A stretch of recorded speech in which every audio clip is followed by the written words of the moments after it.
Hello, welcome back to Ranking Every Doctor Who Story Ever.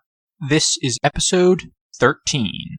As always, this list is just my opinion, and it's totally fine if you like different stories than me. Also, by the way, I've put a link in the description to a spreadsheet that lists every Doctor Who story, along with a link that will take you to my review of it in this series. So if you don't have time to watch all the episodes and you're just interested in my review of one particular story, you can use that spreadsheet. With all that covered, let's get into it. Starting in 120th place, I have Day of the Daleks. This is arguably one of the most important stories as it relates to the show as a whole, because it demonstrates that time travelers cannot visit the same time and place more than once, which sort of fills a plot hole in every story ever. Also, the story shows that time is not simply a linear progression, but more of a multi-dimensional network. Putting that aside, the story is pretty interesting and compelling in its own right, although the Daleks themselves are kind of pointless, and easily could have been substituted for another villain. I actually really wish they were, because the Dalek reveal at the end of Frontier in Space would have been even better if it was the Daleks' first appearance in 6 seasons instead of 1. Moving up one to 119th, another Pertwee story, The Green Death. This is an all-around, well-executed story. It sends an increasingly important message about the dangers of corporate pollution. It has a sufficiently creepy monster, despite subpar special effects, and it's paced fairly well for a 6-parter. Also, this story nails the companion goodbye scene. No desert diners or magic puddles are needed to create a poignant and touching final scene for Jo that reminds us, despite all of his bravery and independence, the Doctor can still be emotionally vulnerable at times. And as for Jo herself, even though the marriage was a bit of overkill, her departure still works because she did end up with someone she had a lot in common with. Moving to 118th, I have The Time of the Doctor. As a story in its own right, this isn't that great. It's an interesting change of pace to see the Doctor have to stay in one place for hundreds of years, and it's well written and acted, but beyond that, it's fairly average. That being said, as a swan song to the Smith era, it's brilliant. It incorporates all of the story arcs from his era, and while I wasn't fond of all of them, the story did about as good of a job as I could have expected in tying them together. It also does a nice job of resolving the 12 regeneration limit without explicitly giving the Doctor infinite regenerations, which would have been a terrible thing for the show. And finally, the 11th Doctor's final words are written and performed beautifully, and the 12th Doctor's first scene is hilarious. Speaking of the 12th Doctor, in 117th, I have Mummy on the Orient Express. The foretold and the 66-second countdown make this story a riveting watch. Several of the supporting characters are really good, and the Doctor isn't as much of a jerk as he is in the rest of Series 8. The only real problem with this story is its very lackluster conclusion. Into 116th, I have The Androids of Terra. This is one of the most underrated stories of the Tom Baker era. It might not tell as powerful a story as, say, Genesis of the Daleks, but it is a consistently engaging tale with a great villain in Count Grendel. Furthermore, Baker's performance in this serial is even better than his already high baseline. Meanwhile, the story featured the very interesting and tragic side story of Lamia. My only major complaint is that Terra felt too Earth-like for an alien planet, although the 16-hour clock was a nice touch. Overall, this story is the closest thing to a 4th Doctor version of the Romans. Into 115th, I have Spyfall. If it weren't for the last 10 minutes, this story would have ranked considerably higher. It's intentionally obvious that this is Doctor Who's take on a James Bond film, and I actually think it does a pretty good job of being that. There are some exciting action sequences, cool gadgets, and a sinister villain in Daniel Barton. Also, you can really tell that all of the cast is having fun. The reveal of Sacha Dhawan as the Master was a surprising twist that was, for the most part, really good. Dhawan plays the part well, and he has a great dynamic with Whittaker. The only problem is, there is no reference to the last time we saw the Master. Oh, and he sets up my least favorite plot twist ever, but I don't really hold that against this story, as it was just tacked on at the end to tease the finale, and wasn't integral to the plot. Now for the bad stuff. For one, the initially intriguing Kasavians ultimately turn out to be little more than a plot device. More significantly, the Doctor's way of saving the day doesn't really work when considered in the context of the show as a whole. She shouldn't be able to go back in time mid-story and preemptively prevent problems from happening. Even if it makes sense from a time travel perspective, it's too much of a trump card that could be exploited by the Doctor in pretty much any scenario. Even worse was the way in which she saved the companions in the plane, which felt straight out of a comedy movie like Bill and Ted's Excellent Adventure. Nonetheless, this story is still a ton of fun. Moving up one to 114th, I have The Rings of Akatan. For the most part, the plot is by far the most important thing to me about any given story.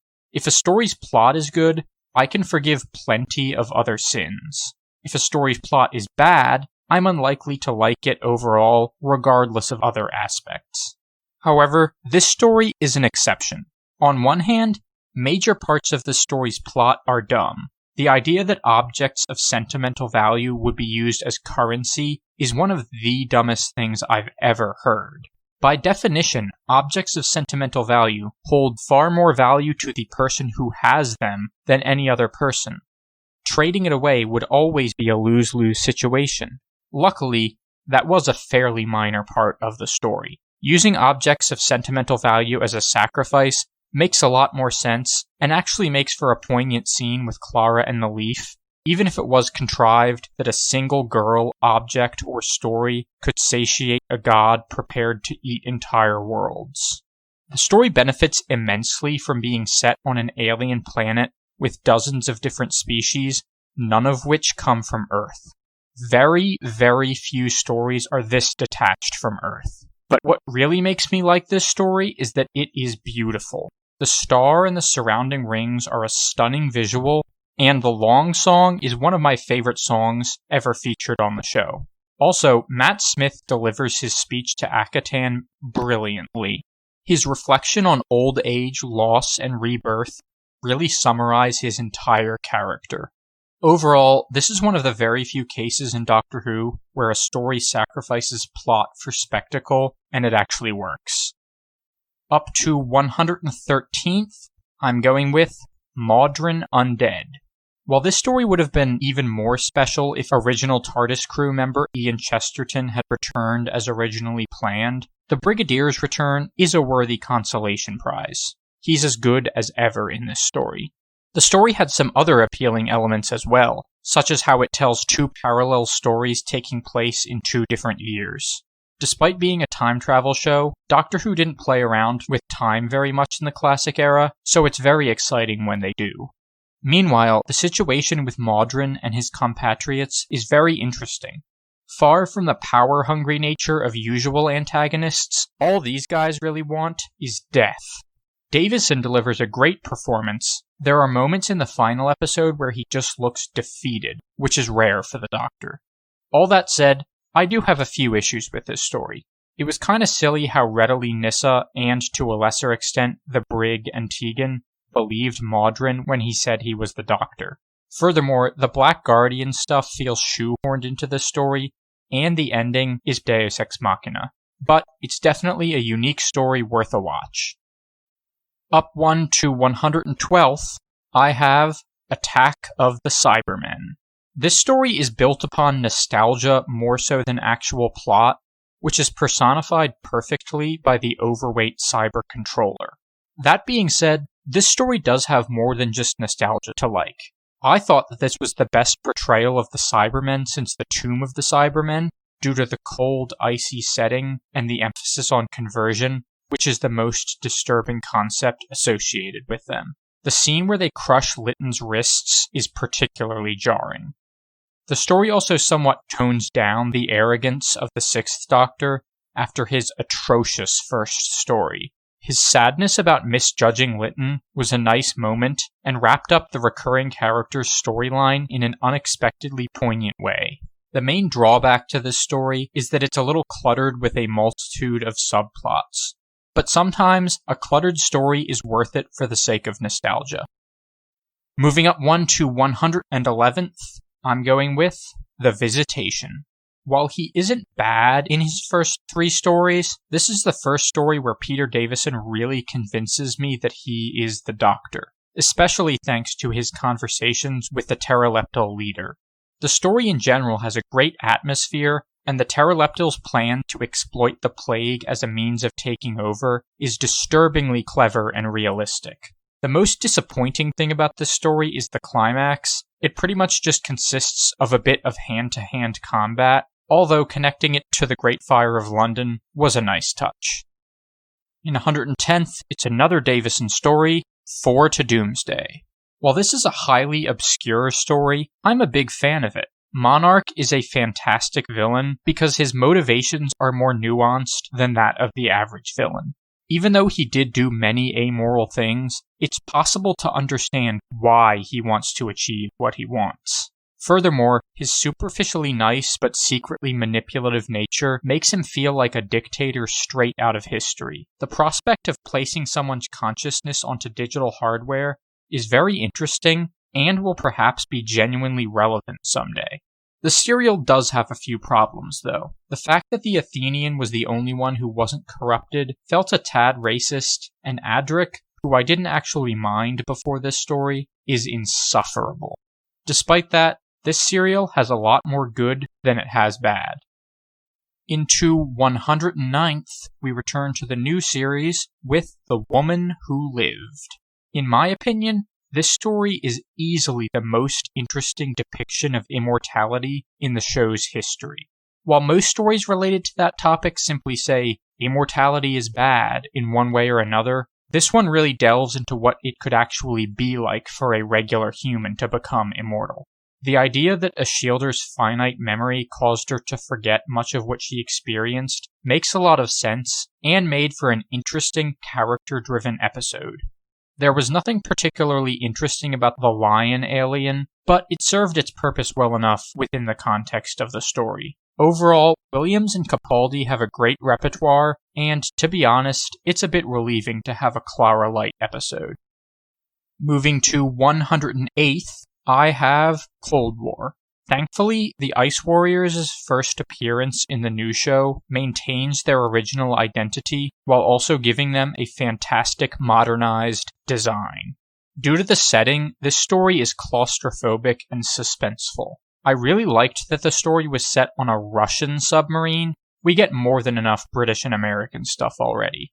While the resolution could be seen as a cop-out, I actually liked it.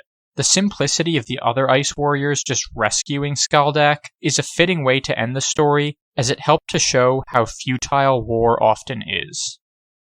Into 107th, I have Invasion of the Dinosaurs. This serial gets judged unfairly due to an overemphasis on poor special effects. Sure, the dinosaurs look terrible, but the fact of the matter is, they serve an extremely minor role in the story. If one can look past the special effects, the story becomes very compelling. It has an interesting and novel premise, great pacing, some awesome cliffhangers, and several unexpected twists and turns. Also, it's fun to see a companion operating almost completely independently of the Doctor, and in this case, the companion had as much to do with saving the day as the Doctor did. However, there is one thing that really bothers me about this story. Considering that the people involved with the plot were ready to erase literally every human who ever lived from existence, I don't understand why they were so hesitant to kill people that got in their way. One could postulate that killing individuals directly feels more real than the indirect nature of time reversal, but we are literally talking about erasing every person ever. I just don't buy that anyone with an ounce of morality would even consider taking part in this plot. The Minister was a great villain, and he certainly convinced me that he was 100% on board with it. But Mike? Really? Yet, I digress. It is a very compelling tale. And to finish off this episode, in 106th, I have Thin Ice. The historical aspects of this story are very well executed. The set does a great job evoking the feel of a frost fair in the early 19th century, and the theme of worker exploitation fits well with the time period. Meanwhile, the story features several great scenes with the Doctor and Bill, namely the one where Bill asks the Doctor about how many people he's seen die, and the one where the Doctor punches Sutcliffe. The downsides to this story are its by-the-book progression and the Doctor's silly dismissals of Bill's questions about time travel. If the writers weren't prepared to offer a good explanation for those questions, they shouldn't have had Bill ask them in the first place. Alright, that is going to do it for episode 13. Thank you for watching, and make sure to subscribe if you're interested in the rest of the list. Episode 14 is next, although I should say production on episodes is going to slow down considerably in the coming weeks, because I'm finally going to get to go back to work for the first time since the pandemic started, so I'm not going to have nearly as much time to work on the videos. But anyways,